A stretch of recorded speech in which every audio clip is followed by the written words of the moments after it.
Hey, welcome back in. It's another Monday, 7 o'clock. Do it like we do every Monday. I'm Jason Priester, all ClemsonTigers.com. Appreciate everybody that's tuning in tonight. We can go wherever you want to go, man. Just like any other week. This is the show where the fan drives the conversation. Started off with a little bit of baseball, a little bit of charged up baseball, if you will. Saturday and Sunday. It's a shame. It was a shame Clemson couldn't finish off that game Sunday, or let Louisville come back and then not be able to finish off a comeback of their own late the way, you know, or with some of the chirping that was going on, and especially after Hoy's home run and some of his antics. They kind of asked for what they got yesterday, which was a run rule tail kicking. They had the one in and where they put 4 on the scoreboard, but other than that, it was just a complete annihilation from the opening pitch, pretty much. It was just it's kind of like Eric Backer said after the game. He said they came out with a determination, with a look in their eyes, and it's one thing to have that look in your eye. It's another thing to go out and actually execute it and do it, and that's what they did. Overtop gets tossed late. Unfortunately, that means he'll have to sit Friday against Georgia Tech. But it is what it is. It's a part of baseball when both teams has already received a warning, man. You're walking a thin line. Anything you do could result in an ejection. Just kind of like, I can't remember. I think both teams had been warned in the regional last year. I can't remember for sure, but when Canarella got ejected, he said one of the magic words out there and got tossed immediately. Didn't really see anything too egregious in what Overtop done. I'm not sure I'm buying into the fact that he got tossed for the bat flip. I don't care what's said or what the official word is. I think if you're tossed for the bat flip, you're going to get tossed almost immediately. And he didn't get tossed after he crossed home plate. I got a feeling there's a little bit more than that. But it was good to see. It was good to see those guys fired up after what happened on Saturday. For the fans out there have always talk about Eric Backus not showing enough emotion at times. I think you finally got to see some of that yesterday. He was fired up, man. In a performance like that, getting charged up like that, a little extra motivation probably maybe comes at just the right time for this team, who has kind of been, again, I think we talked about it last week, kind of trying to, I can't remember the exact term, but basically trying to find their identity or find themselves again, after some of the recent injuries. You finally get Tristan Smith back, and he just hasn't looked the same in his first 2 starts. Looked like he even tweaked something out there Friday night. Did not look good. Your bullpen got knocked around a little bit this weekend. I'm not gonna overreact to that too much. It's one weekend.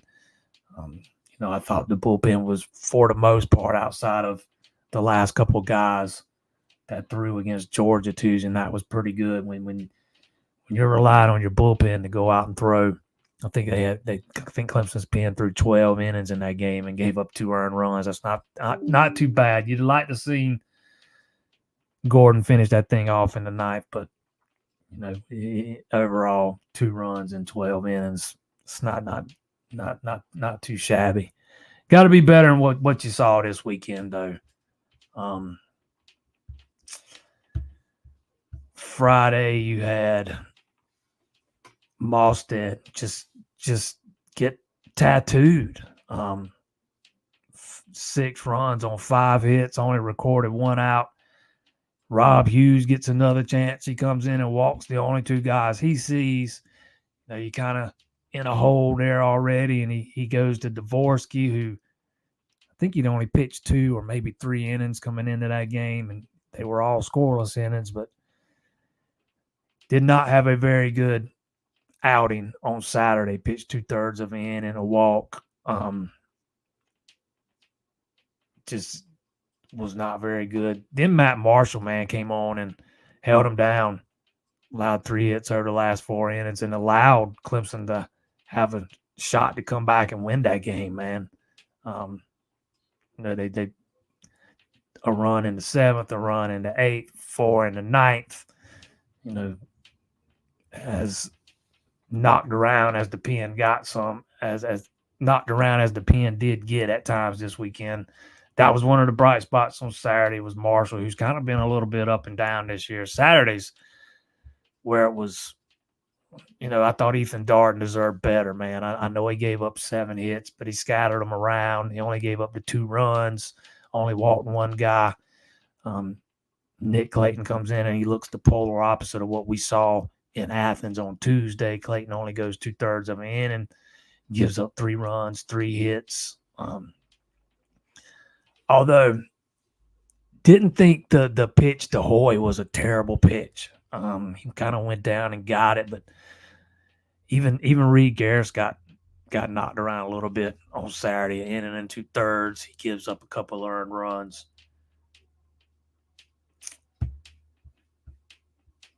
Then yesterday, you get 2 1/3 from Billy Barlow. Titsworth comes in and give you an inning and 2/3 of scoreless. No, he gave up a run. Joe Allen. It was Joe Allen that got hit around a little bit yesterday. It was his turn, and then Malstead kind of bounces back from what we saw Friday night, holds them scoreless over the final 2. No Aiden Canuck this weekend. From my understanding, they're just being a little bit cautious with him. He had a little bit of soreness, but him missing this week kind of lets you reset that rotation. And now if you do want to move him to a different day, you can do it.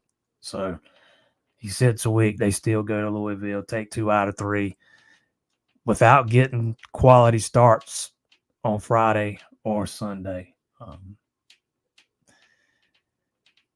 I think he'll take that every day of the week.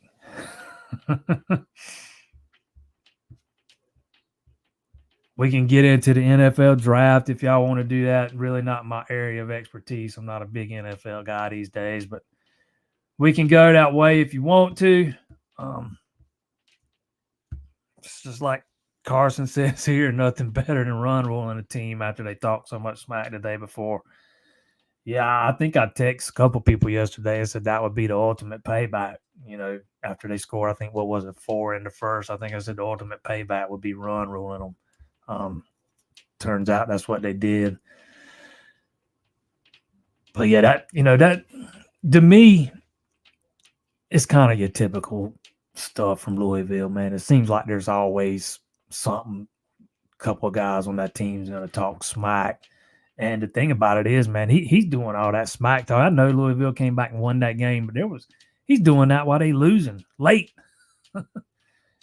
And it's not like he turned and said a couple words to the dugout. He talked shit to everybody he passed around in the bases.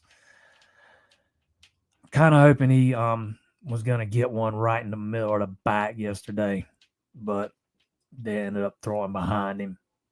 Sends the same message, but it's not quite the same. I am from a different. I'm a little bit older though, so that might not be the popular opinion with some of the younger folks.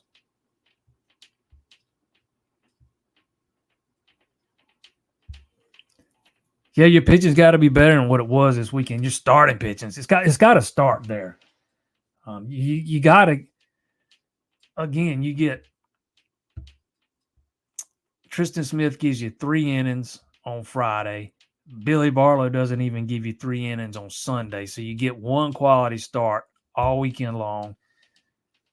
That's coming on the heels of asking your bullpen to throw 12 innings against Georgia in a midweek game. That bullpen got a lot of work this weekend. A lot of work. And they got a couple of those guys, or a handful of those guys got hit around a little bit, which Louisville's got a pretty good offensive team. But for me, it starts with the starting pitching. Haven't really heard anything about Tristan Smith and what he tweaked Friday. They need him back in pre-injury form. For me, that's where it starts. And, you hope that it really is only a little bit of soreness with Canuck and there being on the extra cautious side, which I tend to buy into that because a couple of weeks ago, Canuck was working on a complete game, and they didn't even discuss letting him go out and pitch the ninth inning to finish it off because they're trying to limit him to as few innings as possible with the stretch run in mind. So, based on a couple of people I've talked to, I don't think there's anything wrong with him. I think they're just being overly cautious. And again, it gives you a chance to reset your rotation. And when you know you got him going at least one day, you feel really good. Darden, he's not quite what Smith is, when Smith's 100% known. He's not quite what Canuck is. I think he's just a little bit different of a pitcher in my eyes. He doesn't overpower you with the fastball. It's all about hitting the spots and his command, and he's going to pitch to contact. So sometimes he's going to give up some hits, but more often than not, he gives you a chance to win, and more often than not, he gives you quality starts. But, yeah, your pitching's got to be better than what it was this weekend. No doubt about it. And for me, I know it's the bullpen that really took some licks this weekend, but your starters have got to go deeper. They got to go deeper.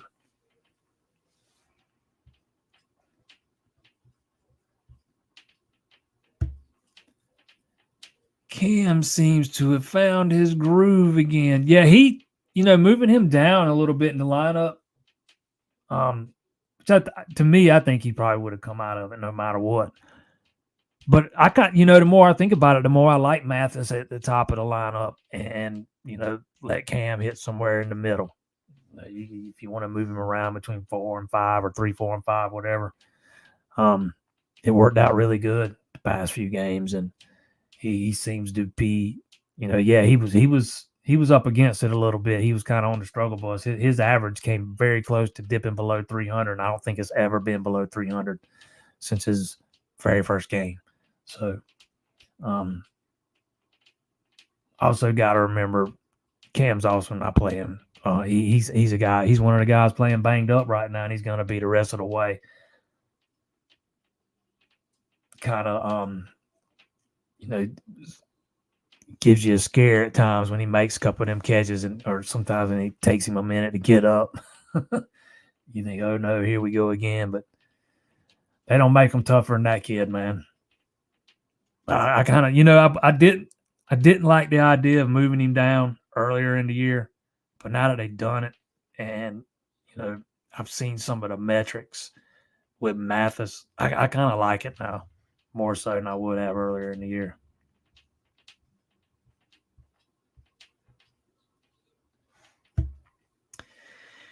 He said something to the Cards dugout. Yeah, I tend to believe he did. He said something too. I tend to believe that too. And I know that the pitch before the home run went behind him, and there's a lot of griping about he didn't get thrown out for throwing behind over top. That you got to decide whether the intent was there. Was he doing it on purpose? I didn't think he was. To me, that would be pretty dumb baseball to throw at a guy or try to throw behind a guy at that spot in the game, particularly after you had just built up some momentum in the last half inning and Clemson's taking it back from you. You need to quell that momentum, not give them even more by hitting the guy. So I don't think he was trying to throw behind over top. I don't really know exactly what happened. I just don't think it was. I'm not buying into it that it was just a bat flip because it wasn't an egregious bat flip. Even the stomp on home plate wasn't overly egregious, and Clemson does that all the time when they hit home runs. They stomp on home plate. I tend to think he probably said one of the magic words. Is kind of what I've been thinking. But again, once those warnings are handed out, and I know that Bakich had this discussion with them that they were, everybody was kind of walking on thin ice and kind of had to tread carefully. And sometimes it's an emotional game, man. sometimes those things can be good for you. I right now I might be proved dead wrong, come next Friday, Saturday, and Sunday when Georgia Tech rolls into town. But I'm thinking this could be good for this team right here.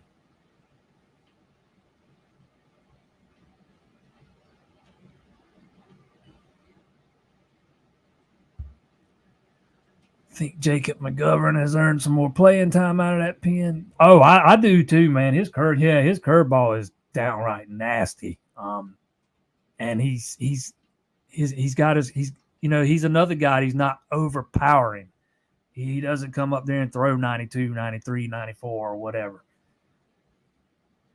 He's a guy that's got to hit his spots, and his stuff's really good. Matter of fact, I wrote about him last week. I think it was right before. It might have been right after the Georgia game, actually.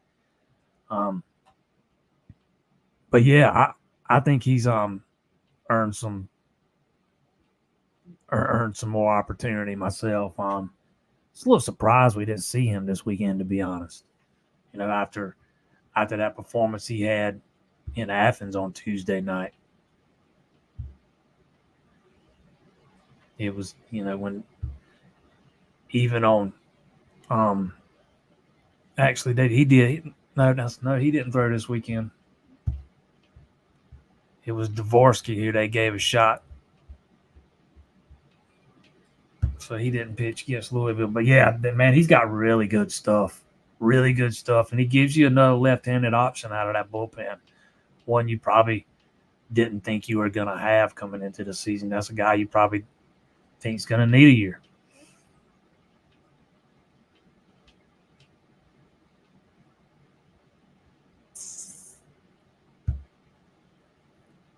Do you think they will lose anybody in the Major League Baseball draft? I'd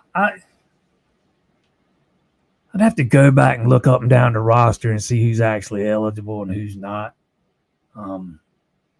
Like for instance, a guy like Chufo, he's got another year left. He could easily decide he wants to play another year or decide it's time for him to move on and do something else.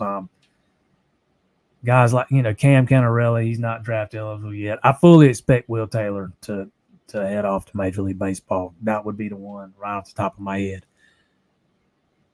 Can't say for 100% certainty that the injury doesn't change things because he's kind of had a little bit of a down year by his standards. And if you look at some of the numbers anyways, his batting average is well below what he usually does. But the plan has always been to enter the draft after this year.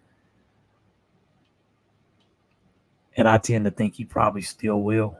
But other than that, I'm not sure. I don't think there are any other underclassmen that you might lose. Not right off the top of my head, anyways. Because Canarella's birthday is real close to the deadline where, if he was born just a little bit earlier, he could have went this year, but he's still got one more year before he's eligible.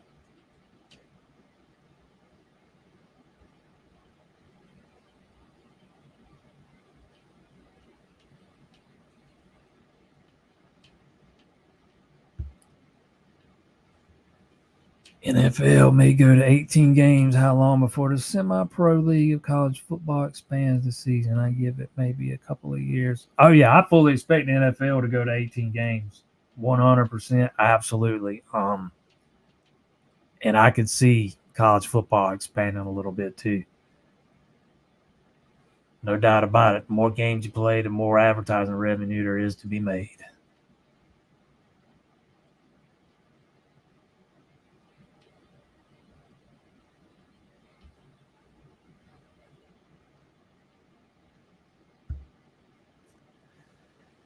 Thankfully, we have lots of pitchers on the baseball roster. The key is finding the right guys at the right time. Well, that's all. Very true, man. That's always the key, putting the right guy in the right spot at the right time. Clemson's bullpen was not very good this weekend. And then suddenly, at least with a handful of people I've seen. I've noticed the narrative gets turned into the bullpen's not been very good all year long. I think Clemson's got. I think their team ERA is top 20 in the country. You can't. You don't have that if your bullpen's not halfway decent. They definitely need a bounce back weekend. This is a good week to not have a midweek game. Let everybody get rested and get them arms back to being as fresh as possible. Nobody's going to be 100% at this time, but this is the week of finals, so there's no midweek game. But yeah, that's always the key: putting the right guy in the right spot at the right time. Just like in yesterday's game. When you take Billy Barlow out right there in the third inning, I want to say there was runners on first and second, and you bring in Titsworth, you feel pretty good because Titsworth's been pretty good this year. And then he gets out of that. He ends up allowing a run, but then Joe Allen comes in, and he's been a little up and down, probably a little more good than bad. And then he just gets roughed up, man. He gives up 5 runs. Then Mostad, who's had some up and down moments himself, a lot more good than bad. But after getting roughed up on Friday, he comes in and holds them down over the final 2 innings. And that was after giving up 6 runs on 5 hits, or 5 earned runs, 6 total on 5 hits and just 1/3 of an inning on Friday. It's kind of what makes baseball interesting to me, man. You just don't ever know from one day to the next. Just don't ever know.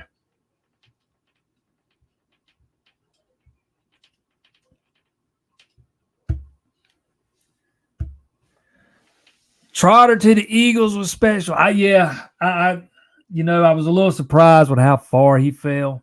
I wasn't expecting him to go second round, third round, or anything like that, but I figured he'd be gone by late 4th, early 5th. So I was a little surprised he fell quite as far as he did, but it ended up working out.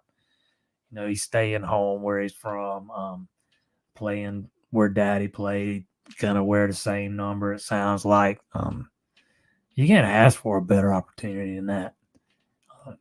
It was pretty cool watching the phone call too. The Lurie, the guy that owns the Eagles, man, you could tell he was tearing up when he was talking to Trotter on the phone. It was a cool moment.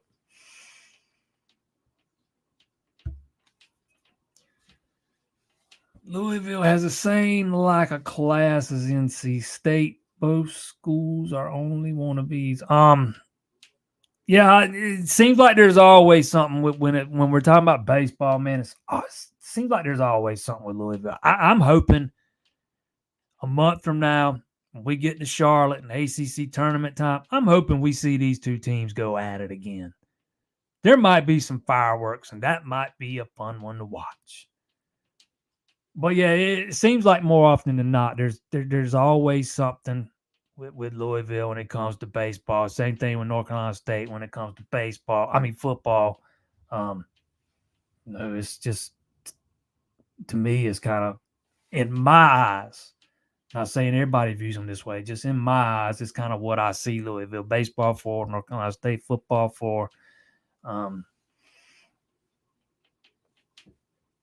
I thought what happened yesterday was just the ultimate payback for the crap they pulled on Saturday, because I thought it was Bush League, just Bush League to the max.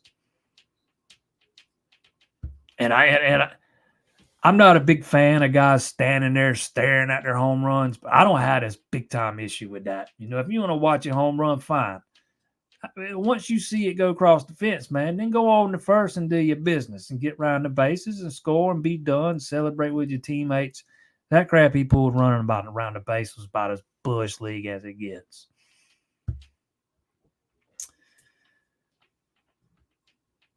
Becerra and Kryon, where does Taylor go?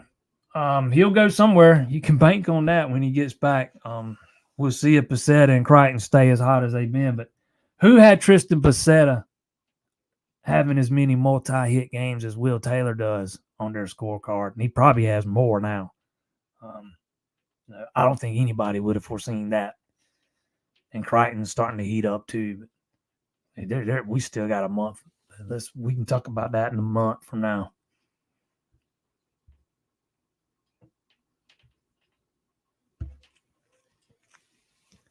Well, I was the catcher when I played baseball. I did a lot of catching, and then I ended up moving over to second base after I hurt my arm. But I would absolutely, and back when I played, we did a lot of calling our own games. I absolutely would have had the pitcher. I don't know about ear holing him, but he'd have got one in the spine, right in the back. Absolutely. First pitch he saw.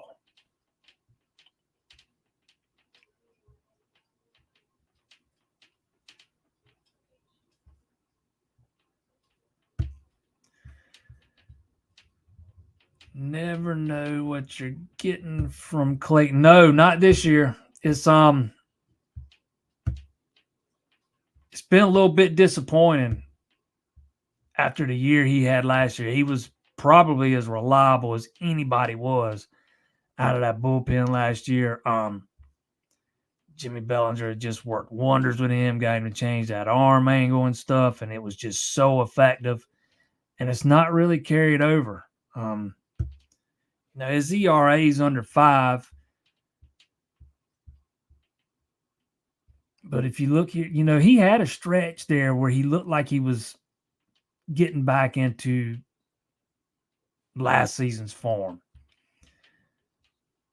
March 29th against Miami, he pitched 3 innings. Or excuse me, let's go back to March 20th against Presbyterian. Scoreless inning. 29th against Miami, 3 scoreless innings. 5th against Notre Dame. He comes in and gives up 2 hits in a third of an inning. Didn't give up any runs, but 2 hits in a third of an inning. The next day at Notre Dame, he pitches an inning and a third, scoreless, just the 1 hit. Then we don't see him for 2 weeks. We see him in the second game of the doubleheader against Pitt. He throws an inning and a third, scoreless. Georgia, 4 innings, scoreless. So he's been pretty dang good since March 17th. If you go back to earlier in the year, he was on the struggle bus there. 3 innings against his first start, or his first appearance, should I say. 3 innings against Xavier. 2 earned runs on 2 hits. Pitched against Kennesaw State. 4 runs on 4 hits in 2 1/3 innings. A couple of weeks later at Duke, 2 runs on 2 hits in just 2/3 of an innings. And then he doesn't give up. That was the last time he gave up any earned or any runs, period, until this weekend against Louisville. So he had kind of, his ERA at one time was up over 9, it was actually as high as 10.12. And now he's got it all the way down to 4.87. One area he's got to be, and he's done it in the past few appearances, but, he was struggling with command and walking guys. But he's only walked 2 in his last 1, 2, 3, 4, 5, 6 appearances. So even this weekend against Louisville, he didn't walk anybody. 3 runs, 3 hits. But he seemed to be rounding back into form. Probably not been as up and down as kind of feels like he does. I didn't realize he had strung that many scoreless innings together myself until I just looked at him.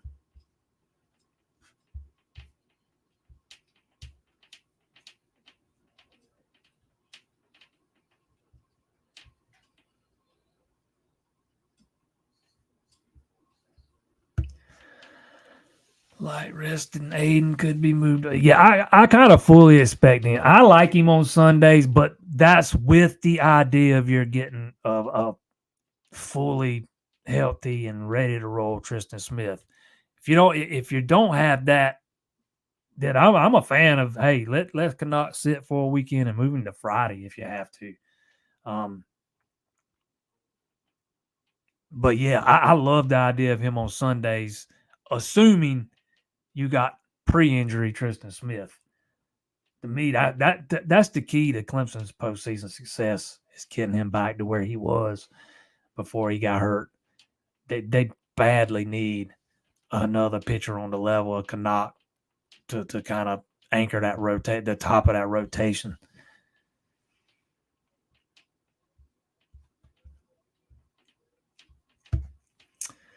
Never before seen a player like Hoy running the bases and chirping, and umps just give him a warning and toss over top for a bat flip. Unless it was something that I seen that I didn't see that happened. Watch Tennessee plays baseball.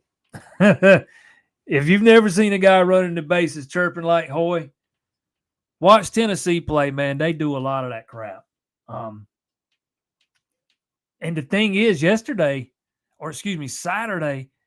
they didn't give any warnings out Saturday after Hoy did that crap. I guess they were waiting on the next domino to fall or the other shoe to drop because they waited till Barlow threw behind Hoy yesterday before they issued warnings. Then when they do that, they issue warnings to both teams. And the next thing that happens, it don't matter which team it is, somebody's getting tossed. And again, I don't think Obertop got tossed for the bat flip. He flipped the bat, ran all the way around the bases, come home, stomped on home plate, heading back to the dugout. Then they tossed him. I tend to think he probably said one of the magic words. But I do know that Eric Bakich talked to all those guys in the dugout about the warnings and how they were tread. They had to, tread on thin ice out there because umpires are going to be looking for a reason to throw somebody out. And yes, he does. He has to sit out game 1 against Georgia Tech now. That is the rule. Saw it last year when Canarella got thrown out against Tennessee. Because actually, that Tennessee game's a great example. Tennessee guys, there was a lot of chirping in that game. A lot of chirping. And I can't remember for sure if warnings were handed out officially or not. Seems like there were. But Tennessee had been doing a lot of chirping. And then late in that game, Canarella said one of the magic words, and he got instantly tossed. And then he was out the next game against Charlotte. Clemson lost that one, and they were eliminated.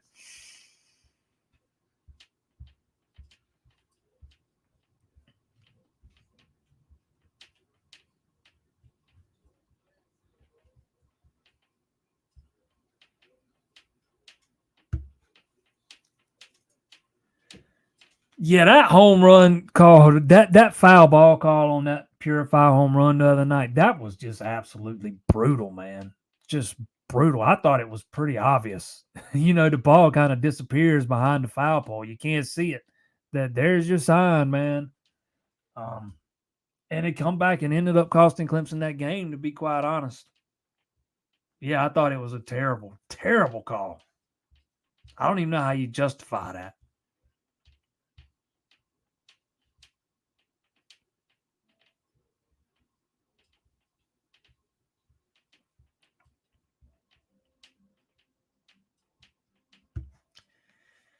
Cam isn't stealing. They still nursing him, and he's still. No, you're not going to see Cam stealing any bases. No.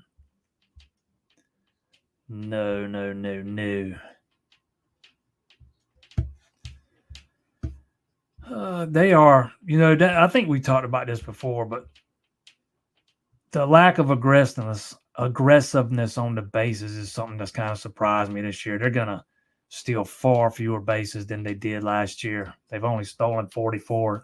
They've only been caught 10 times all season long. Mathis is 4 of 6. Hinderleiter's 8 and 9. Ironically enough, 2 of those 10 times they were caught was Canarella. He's 0 for 2, which both of those happened in the first week of the season. Purify 6 of 7. Will Taylor was 6 of 7. Nathan Hall is 4 of 4. Now Rocky's 5 of 5. Chufo was 5 of 7. They've been pretty effective when they do try to steal. That's something I thought we'd see more than we have this year.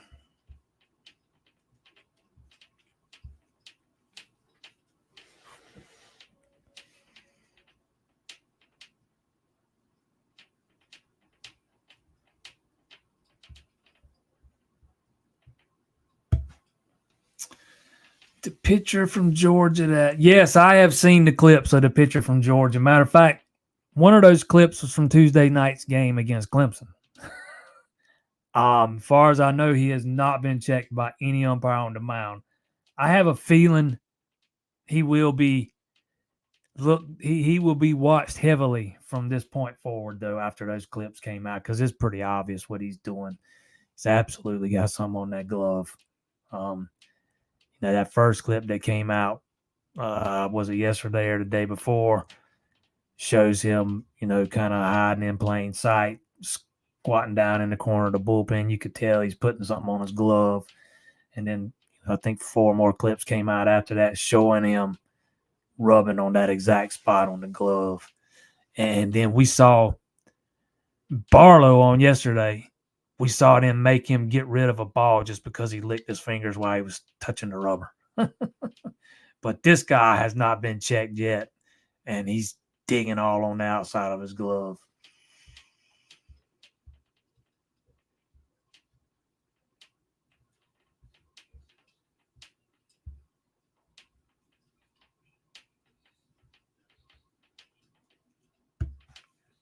What's the deal with Flapjack leaving? They told him to lose weight, and he just left instead. I can't tell you the specific reason why he left. I do think he was pretty far from playing meaningful snaps, barring injuries forcing him into action.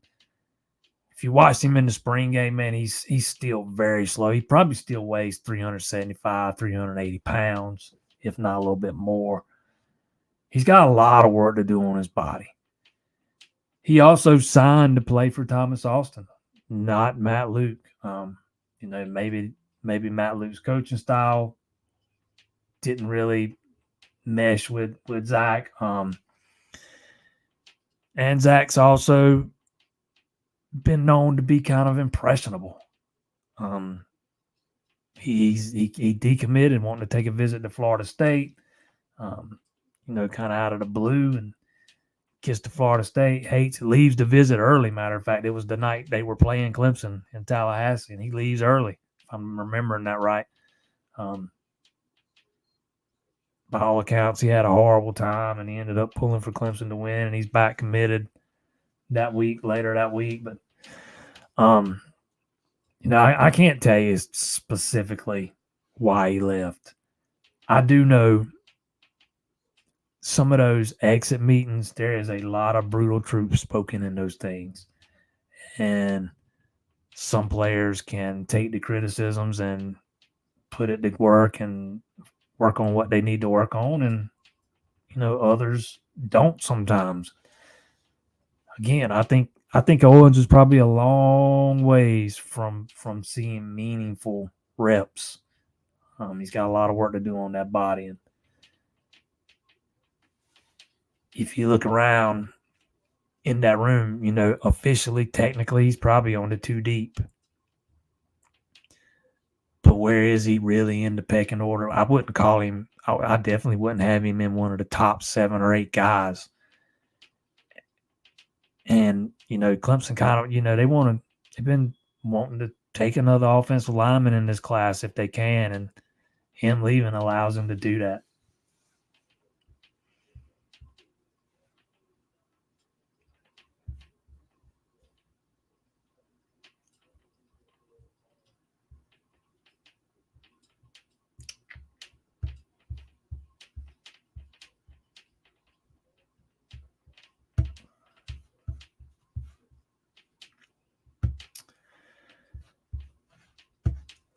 Kryon had a great weekend. Looks to be pushing for a starting position. Yeah, Kryon's starting to catch fire.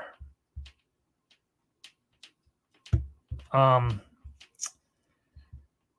hits Friday, 2 hits Saturday, another hit Sunday. He's got his average up to 295 now.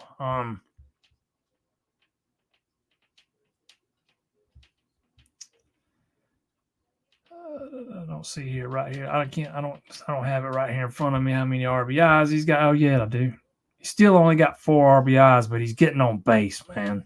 He had 2 RBIs this weekend, but he's getting on base.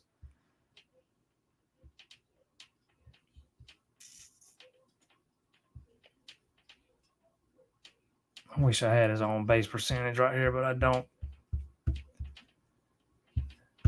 But yeah, Kryon, with Will Taylor out, you're going to start seeing a lot more Kryon. You'll probably see a platoon sometimes, depending on a righty or lefty out there in left field. But with the way Basetta's hitting, it's hard to not have him in the lineup right now. I like the idea of Kryon at first base myself. He's more athletic than Overtop since you had to move Hindelater over to shortstop. Kryon gives you a little bit more athleticism there. So in a perfect world, that's who I'd have at first base if it were me, as often as I could. But, obviously Overtop can't catch every day, and he's another guy you got to have a bat in the lineup. But, yeah, you're going to see a lot of Kryon over, the rest of the way. And that guy was a big-time recruit coming out of high school, man. It just took him a minute to get there. It looks like he's finally getting there.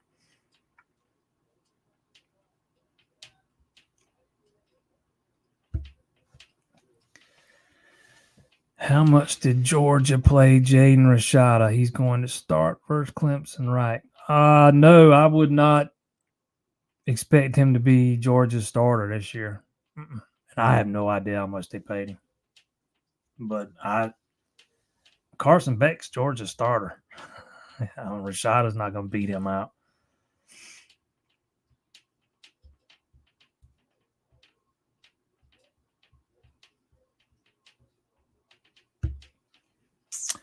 I hear Cam will be playing in the Cape this summer. I don't know, man. We'll see.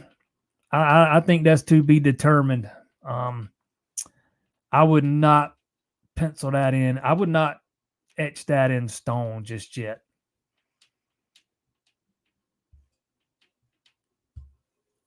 Yeah, Tristan Smith's another draft eligible guy after this year. This is his third year. That is right.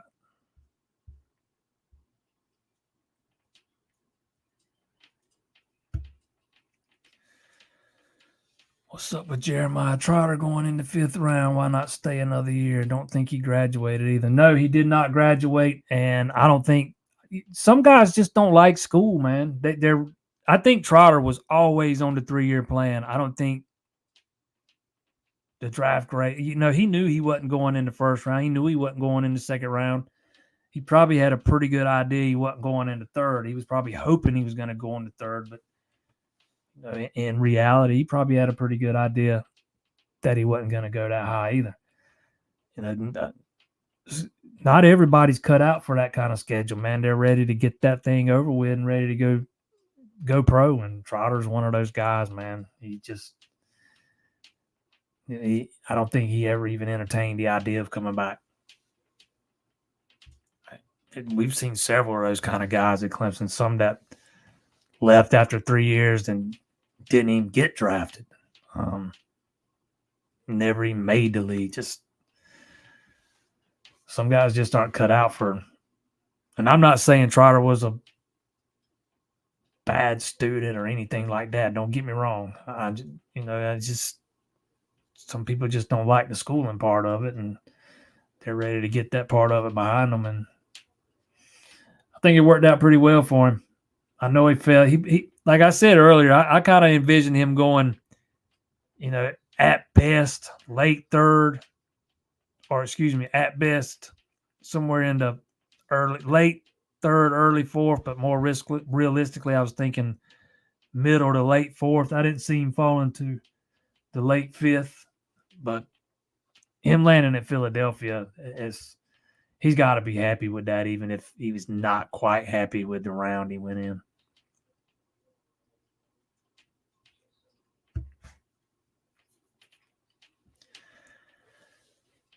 Do you think Canarella will? I think Canarella will probably head off to the draft after his junior year. Yes. Has he ever talked about it? No. That's just my opinion.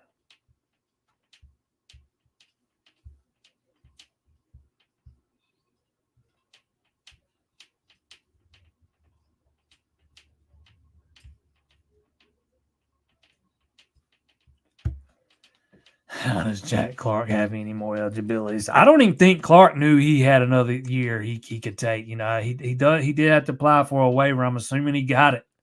There was one of those years, I forget where he was at, that he only played so many games. It's going to be year number 7. You know, he had the COVID year, which gave him the 6th year, and I think he had something else that gave him one extra year. And now he's got a medical waiver for another year. I'll be glad when this COVID stuff, there's no more COVID guys around. But yeah, crazy to think a guy's got 7 years.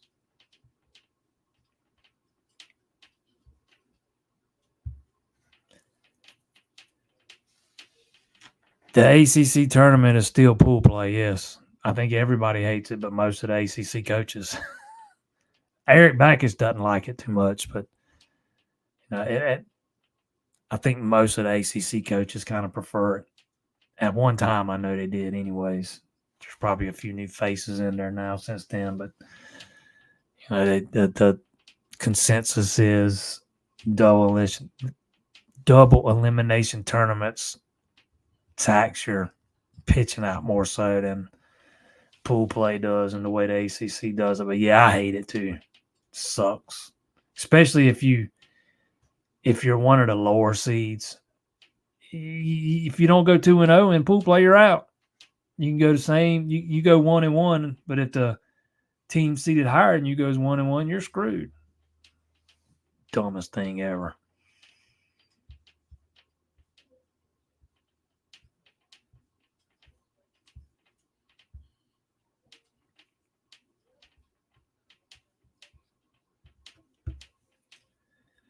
Yeah, Rocco, you know, I'm tell you what, Rocco seemed like he was going to be, over the first few weeks of the season, man, he looked like he had that command down, and that's really the only thing that was kind of holding him back was, you know, the command. But here lately, he seems to have taken a step back. You know, he got, you know, the wildness there in Athens the other night. Second game against Pitt, he doesn't even get an out, gives up 2 walks.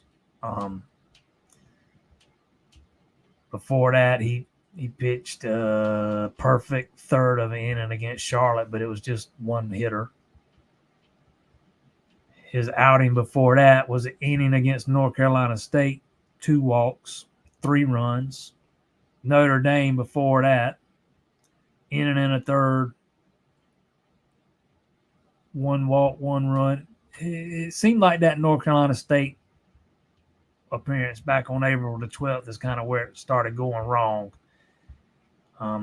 His ERA was down to 3.31. It seemed like he had that command, but his last 4 appearances have looked more like last year, and they resembled more of what we saw from him last year than they have what we saw from him over the first half of this season, because he looked like he was finally putting it all together. And man, his stuff's so electric. If he ever does get the command part down, he's going to be good, but he's got to get the command down.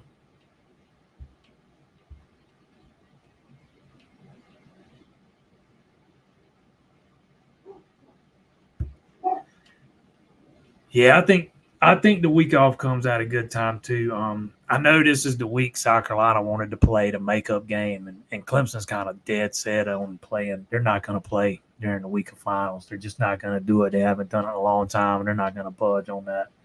But yeah, I think this team could benefit greatly from a week off right now. They kind of been up against it here the past few weeks with, especially the past 2, you know, going back to the North Carolina State series, or maybe the Notre Dame series when Chufa went down. Again, we talked about it. I talked about it a bunch on here. I think it screwed up the chemistry on the infield.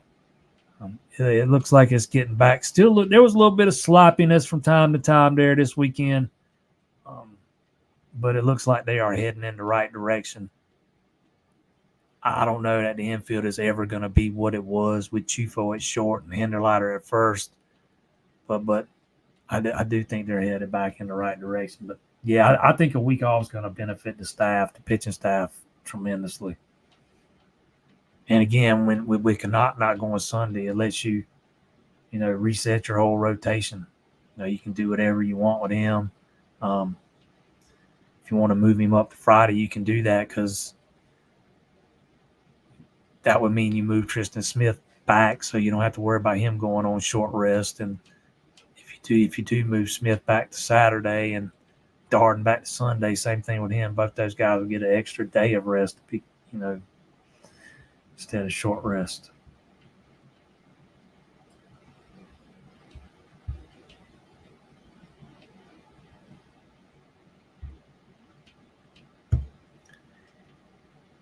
Any intel on this new offer for Littleton? No, I know he visited yesterday. I tried to reach out to him. Other than that, I've not really heard much. I know they're going to try to get him here for the official visit weekend. I think he's got an official actually scheduled with somebody else that weekend right now. Don't know about a timeline on a decision for him or anything like that. I'm going to see if I can catch up with him. But with Dallas Golden committing to Notre Dame yesterday, that kind of leaves Clemson looking for more cornerbacks. Zay Thomas would be probably the top guy on the board right now. Imagine Littleton's in there. I still think Caleb Lanier is a name worth keeping one eye on. Mike Reed doesn't just show up at a guy's high school for no reason, and he kind of surprised him with a visit during the last evaluation period, and he's going to come work out at camp. I can't remember what day it is. And then Mark Manfred's got an offer too. So sucks you miss on Golden, because he's a top 100 guy, and it'd been fun to see what a guy like Mike Reed could do with him. But it kind of, I think Notre Dame was probably always the favorite, so it's not like they come out of nowhere and beat you for him or anything. But I'm gonna see if I can get in touch with Littleton.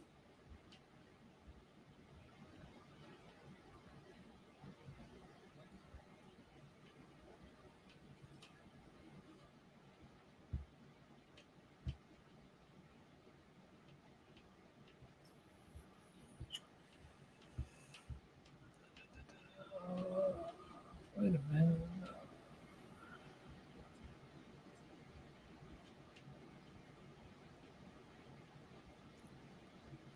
All right, I'm looking for one question that I skipped over on purpose that I was going to go back to, and now I cannot find it.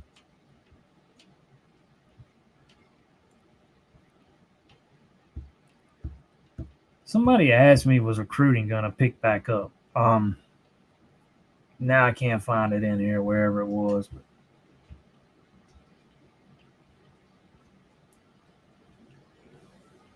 Recruiting is going to pick back up about in the summer.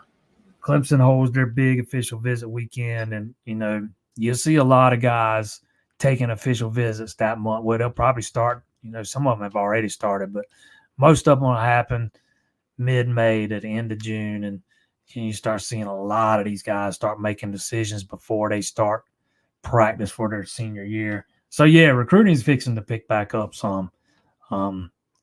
June's been a busy month ever since Dabo decided to start hosting official visits in June.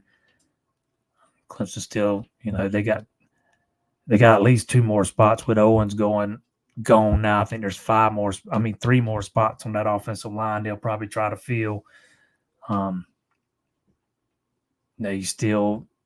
You're looking for your first cornerback commitment. There's still some. You're still looking for another receiver. Cortez Mills is a guy that'll be here for the official visit weekend. It'll pick back up. It's been a little slow here recently. There was a I think February was a dead period. In March, we saw a lot of guys visiting, taking unofficial visits to spring practices and stuff.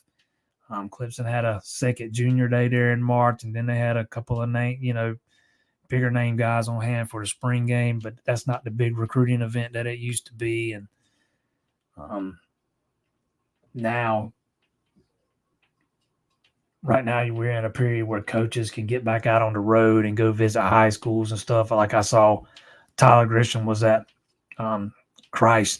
what's the name of that? Christ Church School or whatever that is up there here in South Carolina today.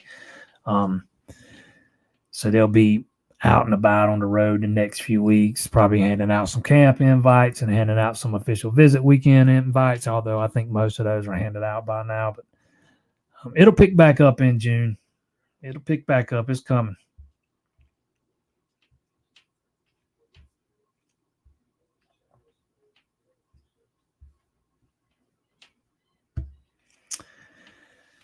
Shoulder surgery I think that's a possibility. Yes, sir. Any news on who the next basketball transfers could be? No, I don't know.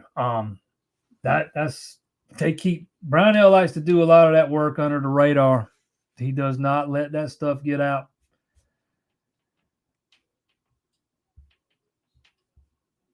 But I fully expect him to take another, bigger body guy.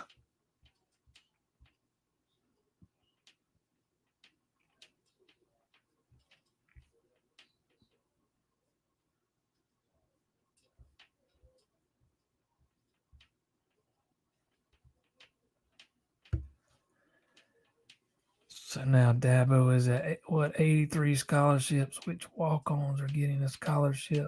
Strecco, Pierman, one more. I think Pierman, the plan's always been to put Pierman on scholarship before the start of the season for next year.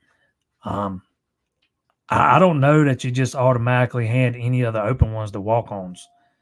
You might can for this season, but I think those spots are going to go to guys in the 2025 class. Like Zach Owen's spot. Right now, you got 13 offensive linemen, if I'm remembering right. He likes to carry 15. They're going to add another one in the 2025 class.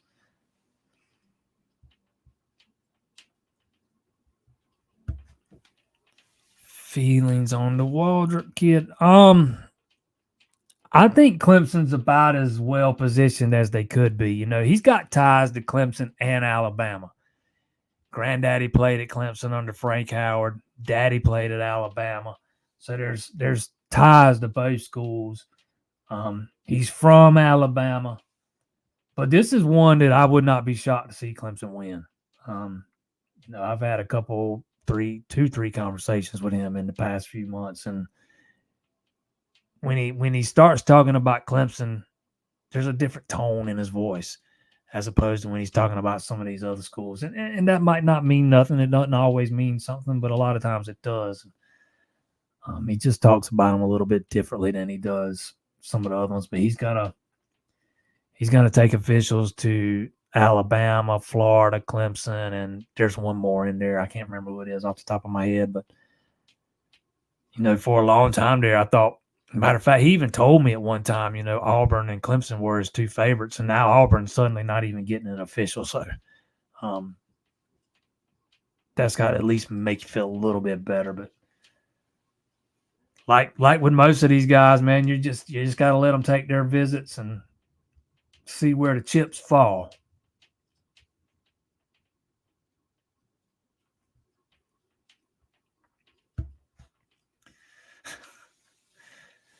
Good luck on the prom this weekend. Yeah, no, I will not be at Clemson this weekend for the Georgia Tech series. I promised the wife before this season even started that I would stay home this weekend because this is some weekend that she goes out of town every year with the church for something, Women of Joy or whatever it's called. And now it turns out my daughter's got a date to the prom Saturday night. It will be her first date ever. So I definitely got to be home. And the young whippersnapper comes to pick her up. got to make sure I got the gun out cleaning and all that good stuff. So I will not be on hand this weekend. I will be back for Boston College.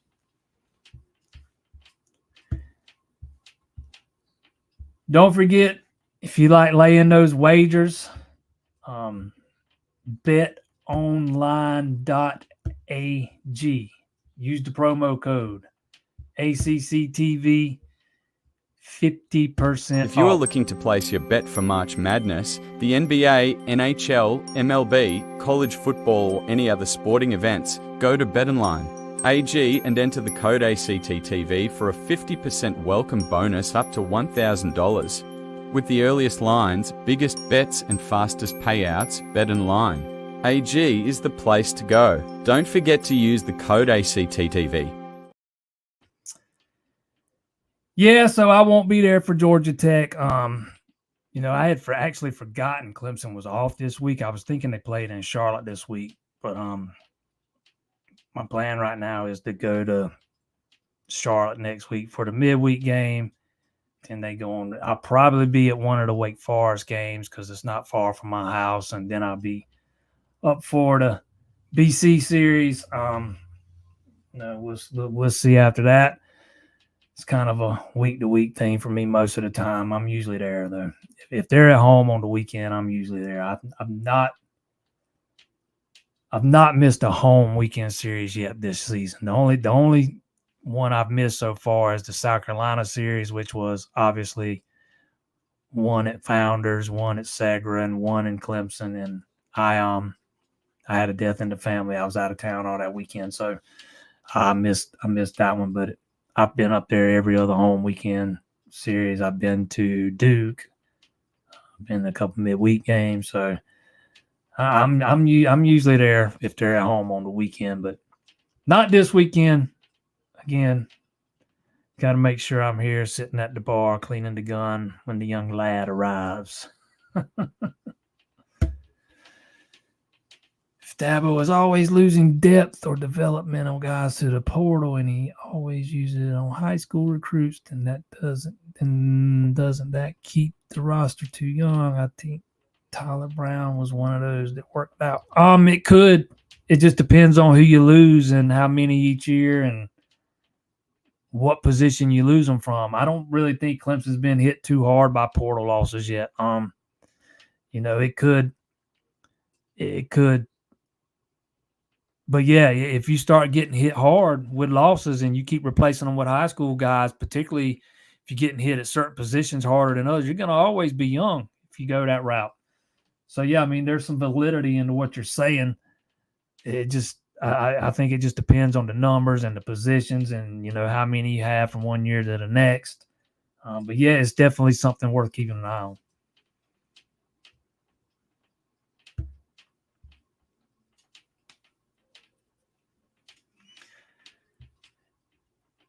All right. Yes, and everybody keep Zach in their prayers, man. Got a little bad news today. I think he tweeted it out earlier. If you want to take a look at that, I'm not going to dive too deep into that. That's his stuff to share. But yeah, if everybody keep Zach in their prayers, that'd be awesome, man. Appreciate everybody that tuned in here this week. Everybody that tunes in every week. Don't